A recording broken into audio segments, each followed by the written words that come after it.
नमस्कार। मैं आपका दोस्त CA Manmohan Jindal from Mumbai, registered valuer in security and financial assets. So today we shall discuss what are the common caveats, limitations, and disclaimers for all the assets in the valuation report. So first we have to know what are the caveats, what are the limitations, and what are the disclaimers. So caveats are warning or cautions to the client and user of the service कि जिसको हम report दे रहे हैं, जो user है, use करने वाला है, उसके लिए एक वार्निंग है और कॉशंस हैं कि ये रिपोर्ट कैसे कैसे दी. The term caveats refer to a notice, warning, or a word of caution provided to an individual or entity before take any action. तो यदि वो उसके क्या क्या एक्शंस यूजर के प्रोहिबिटेड हैं, क्या वो कर सकता है, कहाँ यूज कर सकता है, उसके बारे में एक जानकारी. So the term which means let him beware in Latin has a range of uses what are the common in finance. तो फाइनेंस और लॉ में कुछ चीजें यूज करने लायक हैं, कुछ चीजें प्रोहिबिटेड हैं. तो तो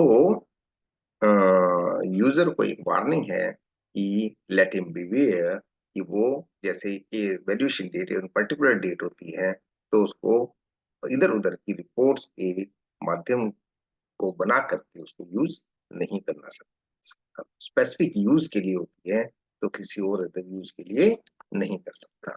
valuation is on a particular date होती है, तो किसी और डेट के लिए यूज नहीं कर सकता. So these are the caveats or warning or cautions, etc. Now, what are the limitations?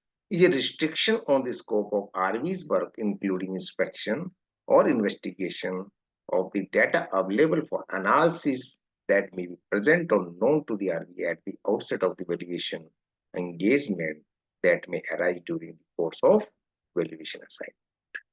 So it is a restriction on the scope of RV's work, including the inspection and investigation, which should be taken care of.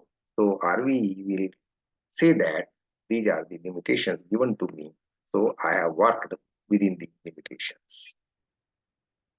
Disclaimer is a statement intended to specify or delimit the scope of the rights and obligations that may be exercised and enforced by parties in a legally recognized relationship. So this is a statement denying responsibility intended to prevent civil liability arising for a particular act or omission.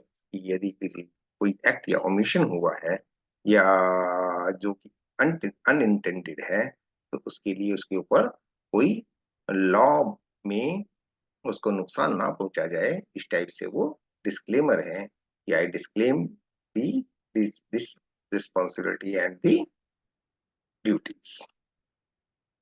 So disclaimer is very important in the valuation report to mitigate the potential risk of the RV, because of a disclaimer protects the right of a RV by cautioning and dissuading others when using the contents of the valuation report. तो valuation report हर reader अपना अलग meaning निकाल सकता है, जितनी बार भी पढ़ो उतनी बार अलग मीनिंग निकलता है. तो यदि कोई यूजर आरबी को डिसऑर्ड करना चाहता है और यह नुकसान पहुंचाना चाहता है, तो उसके लिए डिस्क्लेमर उसे प्रोटेक्ट करता है. A disclaimer limits the liability of ARB since it serves both as a warning and a way to mitigate risk. A disclaimer protects the RB from the liability. तो ये वार्निंग भी है, mitigation of risk भी है, और RB को अपना बचाव भी करना है. Anyone who reads the disclaimer should understand the risk involved in using the valuation report for acting upon the information that it contains. तो ये उस यूजर को भी वार्निंग रहता है, उसकी स्कोप और लिमिटेशंस करता है कि यदि वह इस रिपोर्ट का गलत यूज करेगा तो उसको क्या चीज का नुकसान हो सकता है.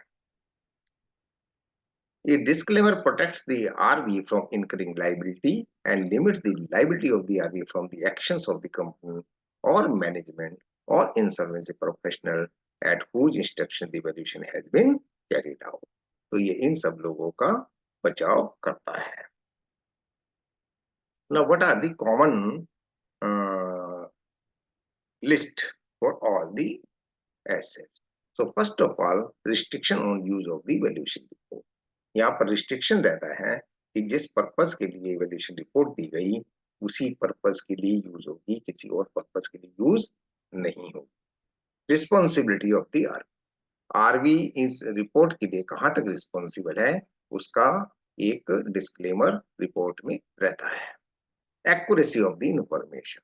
सो एक्यूरेसी ऑफ द इंफॉर्मेशन भी उसकी डिग्री का पता लगता है कि आरवी ने स्ट्रक्चर्ड सोर्स के ऊपर काम किया, अनस्ट्रक्चर्ड सोर्स के ऊपर काम किया, क्या एजम्पशंस लिया, क्या उसके पास लिमिटेशंस थी, क्या स्कोप ऑफ वर्क था.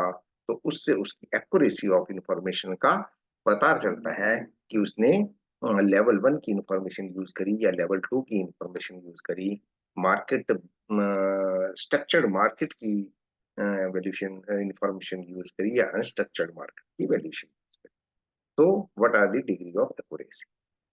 अचीवेबिलिटी ऑफ द फोरकास्ट रिजल्ट्स. तो जो रिजल्ट्स फोरकास्ट किए गए हैं, जो फोरकास्ट या प्रोजेक्टेड टर्म्स कंपनी ने बनाकर दिए हैं, तो उनकी अचीवेबिलिटी कहाँ तक होगी उसका भी ये एक लिमिटेशन डाला जाता है. Post valuation date events, this should be disclosed while defining valuation date. तो इसके अंदर पोस्ट वैल्यूएशन डेट के बाद क्या इफेक्ट्स होंगे, क्या सर्कमस्टांसेस बनेंगे, national, geopolitical, some unavoidable circumstances, तो उसके लिए आरबी जिम्मेदार नहीं है अगर उससे वैल्यूएशन चेंज होती है तो. Range value of estimate. तो either valuer can give a fixed value of the assets or a little bit range of the assets as per the demand of the customer. No responsibility of the actual price of the subject asset if sold or transferred or exchanged. So it is not the meaning that the valuation is done say at ₹100 and the property is sold at ₹90 or ₹110. So it is not the matter that RV has given the fixed date, fixed value that on which the asset is sold or not. It is a tentative or estimate of the asset that it can be sold nearby. So it is the need of the customer, either on the buyer side or on the seller side, that they purchase or sell at any agreed price, which may differ to the valuation price.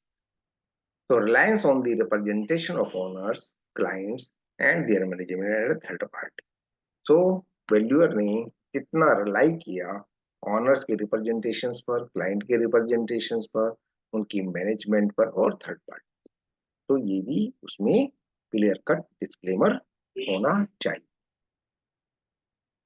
No procedure performed to corroborate information taken from the reliable external sources. तो यदि किसी चीज को corroborate करने का कोई ज्यादा माध्यम नजर नहीं आ रहा है, उसने किस लेवल तक उसको कोरोबरेट किया है, उसकी एफिशिएंसी क्या रहेगी, एक्यूरेसी क्या रहेगी, वह सब चीज उसमें मेंशन हो. Compliance with the relevant laws. किस किस लॉ को उसने कंप्लाई किया है. And multiple factors affecting the valuation report. So this list is not an exhaustive list but an illustrative list only. So number of factors can be added by the individual valuer to his satisfaction and to the satisfaction of the client. So future services including but not limited to testimony or attendance in courts, tribunals, authorities for the opinion of value in the valuation report. तो future services वगैरह भी कैसी रहेंगी, इसके बारे में उसका खर्चा वगैरह कौन बियर करेगा, ये सब चीजें भी इसमें देखने की है. Unavailability of information as on valuation. यदि वैल्यूएशन डेट को कोई इंफॉर्मेशन अनअवेलेबल है तो उसकी भी जानकारी इसमें होनी चाहिए कि उसने किस वैल्यूएशन इंफॉर्मेशन के ऊपर रिलाई किया है. So this is from my side for today. We shall discuss some more aspects on the valuation in the coming weeks. So बहुत बहुत धन्यवाद for your patience listening, for your cooperation and for your motivation. बहुत बहुत धन्यवाद. नमस्कार.